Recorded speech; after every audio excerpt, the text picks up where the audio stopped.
سلامونه نیک هیله احترامات هیله د ټول به روغ جوړ او صحتمن وي.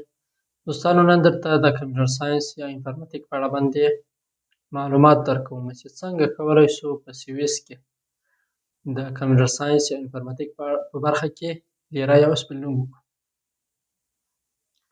د کاري ساحې په اړه یې درته غږېږم، همدارنګه د لیرې پیدا کولو او د لیرې په جریان کې څومره پیسې راکوي او همدارنګه چې کله موږ او تاسو کمپیوټر ساینس ووایو څومره عاید به ولرو. لومړی راځم د کاري ساحې په اړه باندې غږېږم. لکه څنګه چې تاسو ته معلومه ده دوستانو چې کمپیوټر د دنیا په عدلونو او بدلون او پرمختګ کې ډېر مهم رول لوبولی دی. په دنیا کې چې کوم پرمختګ وینئ هغه د کمپیوټر له وجې راغلی او نن سبا د ژوندانه په هره برخه کې له کمپیوټر څخه استفاده کېږي. د طب په برخه کې، د کار په برخه کې، د تجارت په برخه کې، د خرید او فروش په برخه کې، په هره برخه کې نن سبا له کمپیوټر څخه استفاده کېږي او هر څوک که غواړي پیشرفت وکړي، ترقي وکړي، باید کمپیوټر یې زده وي. نو بنا ویلی شو دوستانو چې د کمپیوټر ساینس یا انفارمتیک یا کمپیوټر کاري ساحه ډېره پراخه ده. هر څوک کولی شي چې کله کمپیوټر پوه وي د دنیا له مختلفو ځایونو څخه د دنیا په مختلفو ځایونو کې کار او وظیفه وکړي. اوس راځم دا وایم چې څنګه کولی شو سویس کې په کومو شرایطو سره د کمپیوټر ساینس یا انفارمتیک لیرا کولی شو. دوستانو د کمپیوټر ساینس یا انفارمتیک په برخه کې لیرا 3 کلنه هم شته او 4 کلنه هم شته. چې کله تاسو د کمپیوټر ساینس په برخه کې 3 کاله یا 4 کاله لیرا وکړئ تاسو ته د AF سند درکوي چې هغه د لیسانس معادل ده او تاسو کولی شئ په هغه سند سره په مختلفو ځایونو کې کار او وظیفه وکړئ. اوس راځو په شرایطو یې غږېږو. دوستانو چې کله تاسو غواړئ چې کمپیوټر ساینس یا انفارمتیک په سویس کې ووایه تاسو باید په کوم کانتون کې چې اوسئ د هغه کانتون ژبه مو تر C1 سطحې پورې زده وي، که الماني وي او که فرانسوي وي که ایټالوي وي باید تر C1 سطحې پورې ژبه زده وي. دویم باید انګلیسي مو تر B2 یا هم C1 سطحې پورې زده وي، هغه ځکه چې د کمپیوټر ژبه انګلیسي ده او تر ډېره حده پورې کمپیوټري اصطلاحات په انګلیسي ژبه دي. نو باید له انګلیسي سره بلدتیا ولرئ تر څو د تعلیم او د تحصیل په جریان کې له ستونزو مشکلاتو سره مخ نه شئ. همدارنګه دوستانو باید تاسو په ریاضیاتو سره بلدتیا ولرئ ځکه د کمپیوټر په مختلفو بخشونو کې له ریاضي څخه استفاده کېږي. همدارنګه تر یو حده پورې مو باید فزیک سره هم بلدتیا ولرئ. او بل مهم شرط دا چې باید تاسو د مکتب شهادتنامه ولرئ، یا شهادتنامه ولرئ او یا هم د پوهنتون اسناد ولرئ. نو تاسو بیا کولی شئ د کمپیوټر په برخه کې لیرا وکړئ. باید یادونه وکړم دوستانو چې لیرا کولی شئ په مختلفو شرکتونو کې په مختلفو ډولونو سره پیدا کړئ. په دې اړه باندې ما مخکې هم یوه ویډیو جوړه کړې چې څنګه کولی شو لیرا پیدا کړو. اوس دا وایم چې په کمپیوټر یا انفارمتیک برخه کې په سویس کې د دنیا په سطحه باندې معتبر پوهنتونونه وجود لري چې ستګالن کې ده، بیرن کې ده او زوریخ کې ده. د ستګالن پوهنتون سره 2-3 هفتې مخکې ما ترمیم درلوده، هلته سره وغږېدم چې په کومو شرایطو سره کولی شو د کمپیوټر برخه کې زده کړې وکړو. د هغوی شرایط دا دي چې باید د الماني ژبې د C1 سطحې اسناد ولرئ. دویم باید د انګلیسي ژبې حد اقل B2 سطحې اسناد ولرئ. دریم له ریاضیاتو سره باید بلدتیا ولرئ او فزیک سره بلدتیا ولرئ. او څلورم شرط چې ډېر غټ شرط هغه دا چې باید 1 کال انفارمتیک په برخه کې یا د کمپیوټر ساینس برخه کې په پرکتیکوم دې کړی وي، عملي کار دې د کمپیوټر په برخه کې یو کال کړی وي.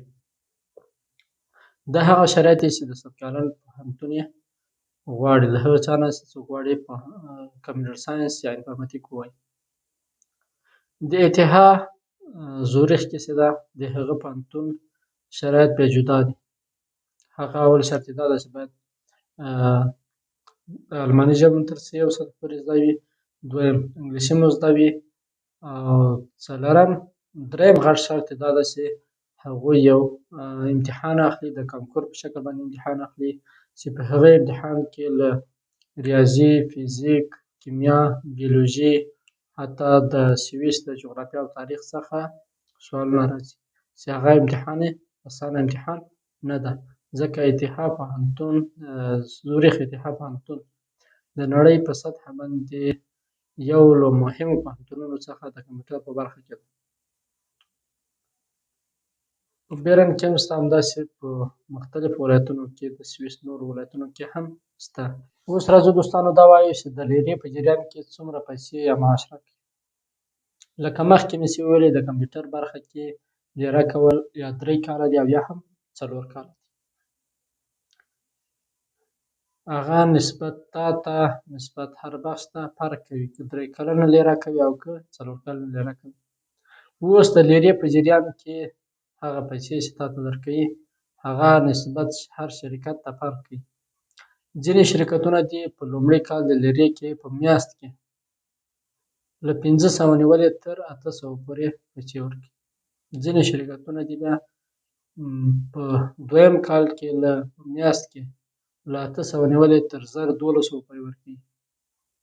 همدارنګه په دریم یا څلورم کال کې له 1000 نیولې تر 2000 پورې پیسې په میاشت کې ورکوي. دا پیسې نسبت هر شرکت ته فرق کوي.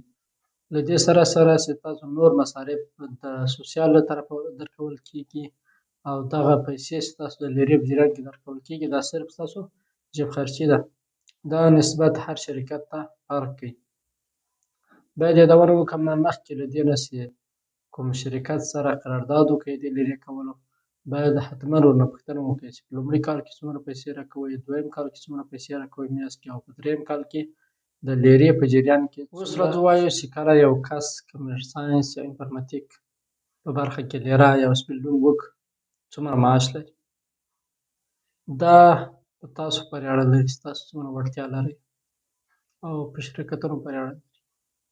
خو په نورمال شکل باندې هغه کس چې کمپیوټر ساینس یا انفارماتیک نه په سویس کې فارغه وي هغه له 5000 نیولې تر 15000 پورې په میاشت کې عاید لري، چې دا یو ډېر غټ مقدار پیسې دي.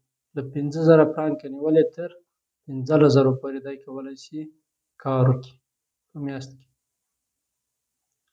اوس دوستانو تاسو نه هیله کوم هغه دا چې کوشش وکړئ که چیرې په ځان کې وړتیا وینئ یا شرایط زمینه مساعده وي او کولی شئ چې ویې وایئ حتما په دې برخه کې زده کړې وکړئ، ځکه آینده یې ډېره روښانه ده، آینده یې ډېر ښه ده.